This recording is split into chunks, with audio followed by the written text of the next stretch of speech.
तो फिल्म की शुरुआत हमें सुलोको स्पेसशिप से दिखाई जाती है जिसमें सभी लोग बैठकर अर्थ के लिए निकल चुके थे। पर अनफॉर्चुनेटली हम देख पाते हैं कि जिस एलियन से छुटकारा उन सभी ने पाया था वो अभी भी उनके पीछे है, यानी कि उसने अपने एग को उनकी स्पेसशिप में ही छोड़ दिया, जिस कारण अब वो एग हैच कर चुके हैं, यानी कि उसके अंदर से फेस हगर रिलीज हो गए हैं। और उनके रिलीज होते ही उनमें से कुछ लिक्विड्स निकलना शुरू हो जाते हैं, जिस कारण स्पेसशिप में होल होना शुरू हो जाता है। जिस होल की वजह से स्पेसशिप में फायर स्टार्ट हो जाता है और उनके शिप का कंप्यूटर उन सभी के एस्केप पॉड को पास ही के प्लेनेट पर लॉन्च कर देता है और उन सभी के वो पॉड फ्यूरेना फ्यूरी नाम के एक प्लेनेट पर क्रैश कर जाता है, जिस प्लेनेट पर सिर्फ मेल्स रहते हैं, जहाँ उन सभी से मेटल्स के काम करवाए जाते हैं, क्योंकि उन सभी को यहाँ सुधार के लिए भेजा गया है, या फिर हम ऐसा कह सकते हैं कि उन सभी को यहाँ कैद की सजा हुई है। जिसके साथ साथ उन पॉड्स को क्रैश होते हुए डॉक्टर क्लेमेंस की नजर उन पर पड़ती है, जिस कारण वो उसे चेक करने के लिए उस पॉड्स की तरफ बढ़ जाता है। जहाँ पहुँचते ही उसे रिप्ली और बाकी सभी लोग मिलते हैं, जिसे वो अपने साथ अपनी फैसिलिटी ले आता है और साथ ही वेलैंड ग्रुप को उन सभी के यहाँ पहुँचने की इंफॉर्मेशन भी दी जाती है, क्योंकि ये प्लेनेट पर भी वेलैंड का राज चलता है, या फिर हम ऐसा कह सकते हैं कि ये फैसिलिटी वेलैंड ने ही बनाई है। जिसकी कुछ समय बाद रिप्ली को होश आता है और उठते ही वो सबसे पहले बाकी सर्वाइवर्स के बारे में पूछती है, पर अनफॉर्चुनेटली क्लेमेंस उसे एक बैड न्यूज देता है कि उसके अलावा कोई भी नहीं बचा, यानी कि वो छोटी बच्ची भी नहीं। जैसे रिप्ली काफी दुखी होती है, लेकिन फिर क्लेमेंस से शिप देखने की बात करती है और वहाँ पहुँचते ही उसकी नजर कुछ होल्स पर पड़ती है और वो होल्स आप सभी को काफी अच्छे से पता है कि एलियन के एसिड के कारण होते हैं, जो चीज भी रिप्ली को समझ आ जाती है और वो क्लेमेंस से उनके मृत शरीर को देखने की जिद करती है, जिसे क्लेमेंस मना कर देता है, यही कहते हुए कि ये प्रिजन मेल्स का है और अगर वो उन लोगों के साथ वहाँ गई तो उन सभी को संभालना दुश्वार हो जाएगा। लेकिन फिर भी रिप्ली नहीं मानती और उससे रिक्वेस्ट करती है कि उसे एनी हाउ उन सभी की डेड बॉडीज देखनी है, और ना चाहते हुए भी क्लेमेंस उसे उन सभी की डेड बॉडीज दिखाने के लिए ले जाता है, जहाँ वो बच्चे के साथ साथ हिक्स की भी डेड बॉडी देखती है, जिनकी बॉडी पर कोई भी निशान नहीं थे, जिस कारण वो क्लेमेंस से रिक्वेस्ट करती है कि वो प्लीज हिक्स की बॉडी की ऑटोप्सी करे, यानी कि उसका पोस्टमार्टम। जो सुनकर क्लेमेंस थोड़ा शॉक तो होता है, लेकिन मिस रिप्ली के कहने पर वो उसकी ऑटोप्सी तक कर देता है, लेकिन हिक्स की बॉडी में उन लोगों को कुछ भी नहीं मिलता, जो देखकर वो हैरान है। साथ ही क्लेमेंस अब उससे सवाल पूछना शुरू कर देता है, क्योंकि रिप्ली काफी ही घबराई हुई थी, जिस कारण वो उसे सब कुछ सच सच बताने की जिद करता है। पर रिप्ली क्लेमेंस को कुछ बताए उससे पहले ही हम देख पाते हैं कि वहाँ प्रिजन का वार्डन हेरोल्ड आ पहुँचता है और क्लेमेंस को काफी चिल्लाता है, उसे यही कहते हुए कि उसे रिप्ली को लेकर ऐसे प्रिजन में नहीं घूमना चाहिए, जिस कारण यहाँ के प्रिजनर्स को संभालना मुश्किल हो सकता है। पर रिप्ली हेरोल्ड से इंसिस्ट करती है कि क्लेमेंस को न्यूट पर भी ऑटोप्सी परफॉर्म करने दी जाए, जिसके बाद उन दोनों की डेड बॉडी को भले ही वो जला दे। साथ ही रिप्ली को ऐसा भी लग रहा है कि शायद न्यूट की बॉडी के अंदर एलियन हो सकता है, लेकिन उसकी ऑटोप्सी करते ही उन लोगों को उसके अंदर कोई भी एलियन का अंश नहीं मिलता, जिसके बाद उन दोनों के फ्यूनरल को डिलन परफॉर्म करता है और उन्हें प्रिजन के काफी बड़ी बर्नर में डाल दिया जाता है, जिससे रिप्ली काफी रिलीफ महसूस करती है, लेकिन उसका ये रिलीफ जल्दी उस पर फिर से भारी पड़ने वाला है, क्योंकि हम देख पाते हैं कि जब एक जानवर की डेड बॉडी को फैसिलिटी में ले आया जाता है तो उसके अंदर से हम एलियन को निकलता हुआ देख पाते हैं, जो फैसिलिटी के अंदर घुस चुका है। वही दूसरी तरफ हम देख पाते हैं कि वेलिन कॉर्पोरेशन के लोगों ने रिप्ली का खास ध्यान रखने के लिए कहा है और साथ ही ये भी इंस्ट्रक्शन दिए हैं कि उसे खरोच तक नहीं आनी चाहिए। साथ ही दूसरी तरफ हम एक शख्स को देख पाते हैं जिसे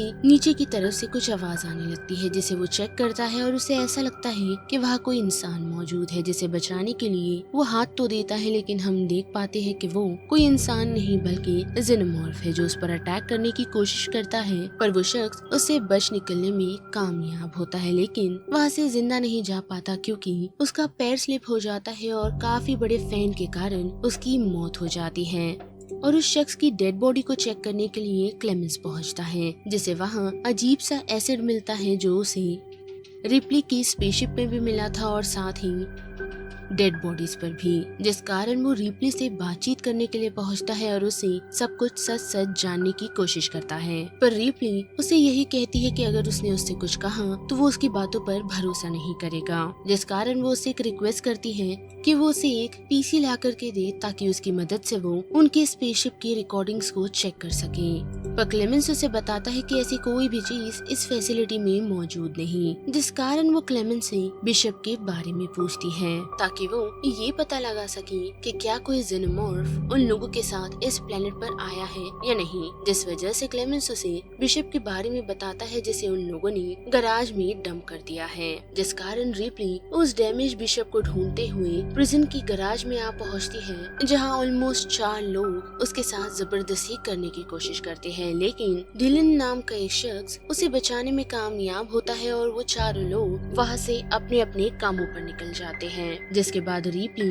बिशप को रीएक्टिवेट करती है और उससे ये कंफर्मेशन लेती है कि क्या उनके शिप में कोई फेस हगर मौजूद था या नहीं, जिसके जवाब में बिशप हाँ कहता है और साथ ही ये भी कि वो फेस हगर उनके साथ फ्योरिना यानी कि इसी प्लेनेट पर आ चुका है, जिसकी इंफॉर्मेशन ऑलरेडी वेलन युतानी कॉर्पोरेशन को थी, क्योंकि उन लोगों के पास हर एक दिन की रिकॉर्डिंग मौजूद है, वो भी उनके शिप की, जिस वजह से उन्हें इस बारे में पता था कि उनके स्पेसशिप में एक फेस हगर मौजूद है और उसी कारण से उन लोगों ने उसकी स्पेसशिप को रोका नहीं बल्कि अर्थ पर ले आने के लिए कहा ताकि वो लोग उस फेस हगर की मदद से एक बायोलॉजिकल वेपन बना सके। लेकिन उसी बीच हम देख पाते हैं कि जेनोमॉर्फ अब साइज में काफी बड़ा हो चुका है, जिसने उन्हीं 4 लोगों पर अटैक किया है जो पहले रिप्ली के साथ जबरदस्ती करने की कोशिश कर रहे थे, और उन 4 शख्स में से सिर्फ एक शख्स बच निकलने में कामयाब होता है, लेकिन अब वो काफी ही डरा हुआ है, जिसकी इंफॉर्मेशन जैसे ही रिप्ली को मिलती है तो वो सीधा एंड्रयू से बातचीत करती है और उसे इन्फॉर्म करती है उसके जेनोमॉर्फ की प्रीवियस एनकाउंटर के बारे में। साथ ही ये भी सजेस्ट करती है कि उन सभी को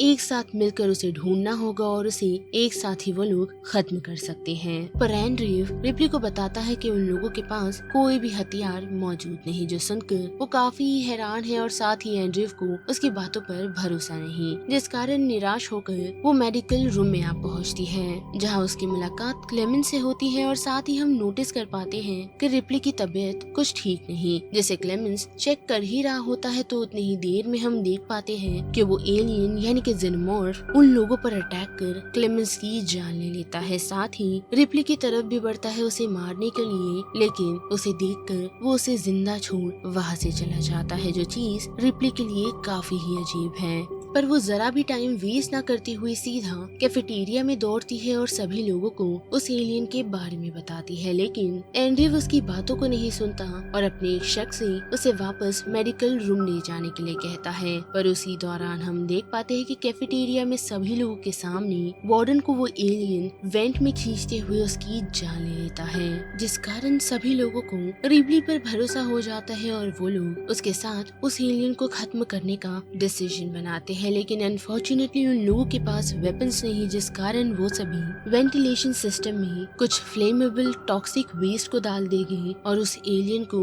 उसके साथ ही खत्म कर देंगे। पर जब सभी लोग उस फ्लेमेबल को वेंटिलेशन सिस्टम में डालने की कोशिश ही कर रहे होते हैं तो उसी दौरान एक एक्सप्लोजन हो जाता है, जिस वजह से काफी सारे लोगों की मौत हो जाती है। साथ ही धीरे धीरे हम नोटिस कर पाते हैं कि रिप्ली की हालत ठीक नहीं, जिस वजह से वो एरॉन की हेल्प के कारण खुद को स्कैन करती है और उसे पता चलता है कि उसके पेट में एक ओम्ब्रियो है, यानी कि एलियन, और वो कोई आम एलियन नहीं बल्कि एलियन क्वीन है जो उसके अंदर ही बढ़ रही है। साथ ही उसे ये भी पता चलता है कि इस बारे में वेलन युतानी कॉर्पोरेशन को पता चल गया था, जिस वजह से ही वो लोग उसे सेफ रखने के लिए कह रहे थे और साथ ही अर्थ पर ले जाना चाहते हैं ताकि उसकी मदद से वो लोग एक बायोलॉजिकल वेपन बना सके। लेकिन रिप्ली को ये भी समझ आता है कि एलियंस उसके पेट में ओम्ब्रे के कारण उसे मारेगी नहीं, जिस वजह से वो डिलॉन से रिक्वेस्ट करती है कि वो उसे मार दे, लेकिन डिलॉन एक शर्त पर ये करने के लिए अग्री करता है अगर रिप्ली उस एलियन को मारने में उसके और उसके साथियों की मदद करेगी तो ही,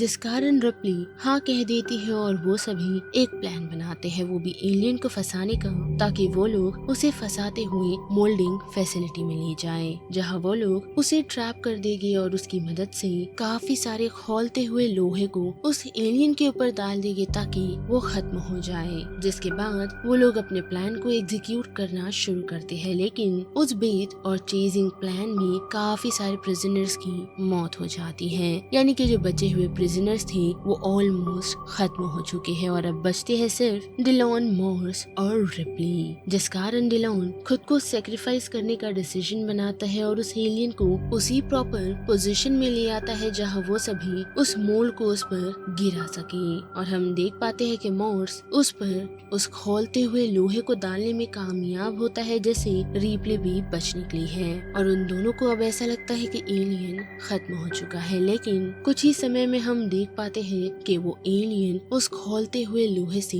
निकल आता है, जिससे उसे खरोश तक नहीं आई है, जिस कारण रिप्ली अपना दिमाग चलाते हुए फायर स्प्रिंकल को एक्टिवेट कर देती है, क्योंकि उसे पता है कि एलियन की बॉडी का टेम्परेचर काफी ही ज्यादा है, जिस वजह से एलियन की बॉडी पर जैसे ही पानी पड़ता है तो उसके टुकड़े टुकड़े हो जाते हैं। और कुछ समय बाद वहाँ वेलिन युतानी की टीम आ पहुँचती है, जिसमें कुछ कमांडोज और एक शख्स भी मौजूद है जो हूबहू बिशप जैसा दिखता है। साथ ही वो रिप्ली से मेल उसे बताता है कि उसने ही बिशप को क्रिएट किया है, यानी कि वो बिशप का क्रिएटर है। जिसके साथ साथ वो रिप्ली को सर्जरी के लिए कहता है ताकि वो उसके अंदर से उस क्वीन एलियन के ओम्ब्रे को निकाल सके। जिसके बाद वो लोग उसे डिस्ट्रॉय कर देंगे, लेकिन रिप्ली को पता है कि वो लोग ऐसा नहीं करने वाले, जिस कारण रिप्ली उस खोलते हुए लोहे में कूदकर खुद की जान ले लेती है ताकि ये सिलसिला यही खत्म हो जाए।